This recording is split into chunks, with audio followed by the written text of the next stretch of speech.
To understand the world of Philippe Aubert de Gaspé's Cameron of Lochiel, you have to imagine a landscape in the midst of a profound, violent transformation. The story is set in mid-18th century Quebec, a time when the old order of New France is beginning to crumble under the pressure of the 7 Years' War. It's a world of rugged wilderness, deep religious conviction, and shifting loyalties, where the identities of the people living there are being forcibly rewritten by the tides of empire. At the heart of this transition are two young men who form an inseparable bond despite coming from entirely different worlds. There is Jules d'Haberville, a sensitive and spirited French-Canadian, and Archibald Cameron, or Archie to his friends, a Scottish Highlander living in exile. They meet at the Jesuit college, where they grow up together, developing a brotherhood that transcends their cultural differences. At this stage, the war feels like a distant shadow, something that might disrupt their lives, but hasn't yet defined them. In those early days, their lives are shaped by the raw, untamed nature of the Canadian frontier.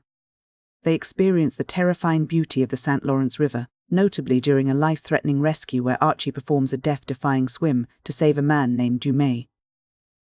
This moment is more than just an adventure. It establishes Archie's physical courage and sets the stage for the moral complexities he will face later.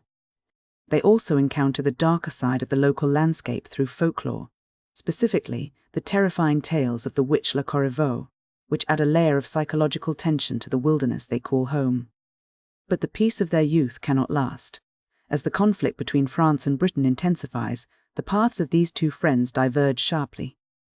Jules returns to the comfort and prosperity of his family's manor, while Archie enters the service of the British Crown. This isn't just a change in career, it's a fundamental shift in identity. For Archie, the name Cameron carries the heavy weight of Highland history, the legacy of the Jacobite risings, and the struggle of clans caught between loyalty to their ancestral roots and the reality of British rule. He is a man navigating a world where his very presence is a symbol of a shifting political landscape.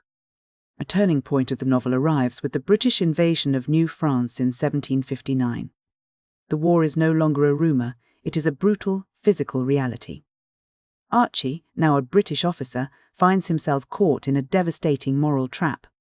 He is under the command of the ruthless Major Montgomery, who orders the use of scorched-earth tactics to deny resources to the enemy.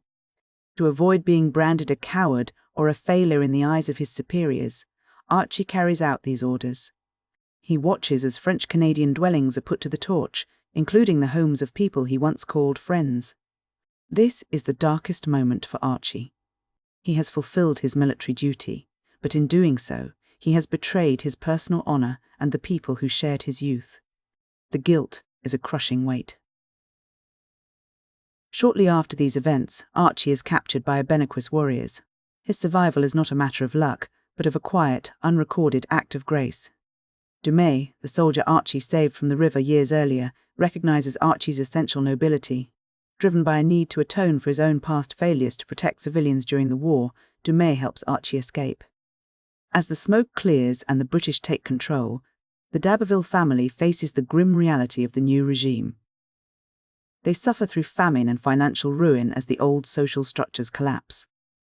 To the d'Haberville family, Archie Cameron is no longer the boy from the college. He is a symbol of the occupation, a man who participated in the destruction of their way of life.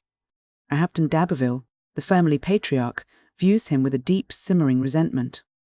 However, the story holds a crucial revelation that shifts the entire moral architecture of the book.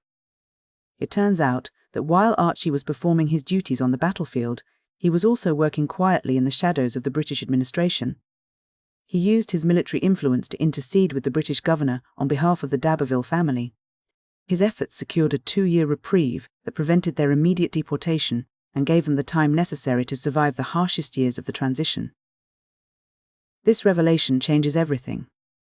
It transforms Archie from a traitor in the eyes of the d'Habervilles into a man of profound, selfless honour.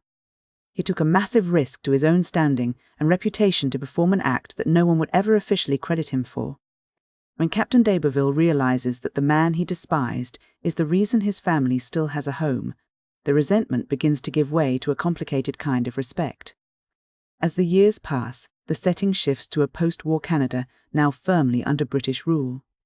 The characters have aged, and the world they knew is gone, replaced by a new social order.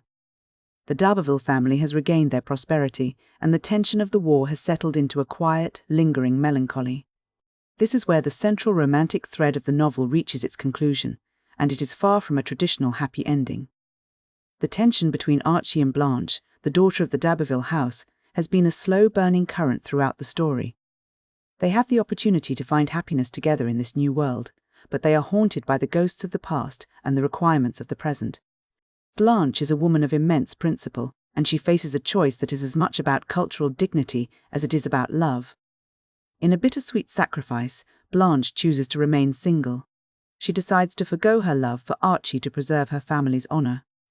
She is acutely aware of how it would look if she were to marry a British officer. It would appear as though she were being bought or traded in exchange for the family's regained status. To protect the dignity of her heritage and to ensure her family isn't seen as having been compensated for their losses through her marriage, she chooses a life of celibacy. It is a decision that prioritizes the collective honor of her people over her own personal happiness. The novel concludes with a philosophical reflection that mirrors this sense of loss and transition. The characters find themselves watching the flickering shadows of a dying fire. It's a quiet, evocative image that serves as a metaphor for the era they have lived through.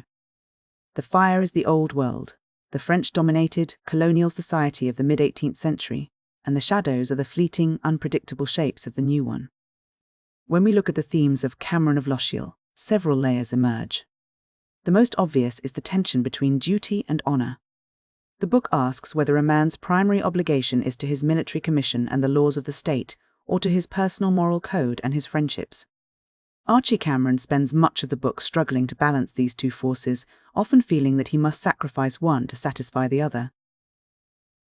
There is also a profound exploration of cultural hybridity.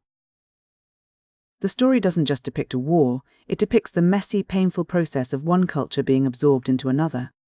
We see this in the way the characters must navigate British rule, and in the way the landscape itself seems to change character as the political landscape shifts.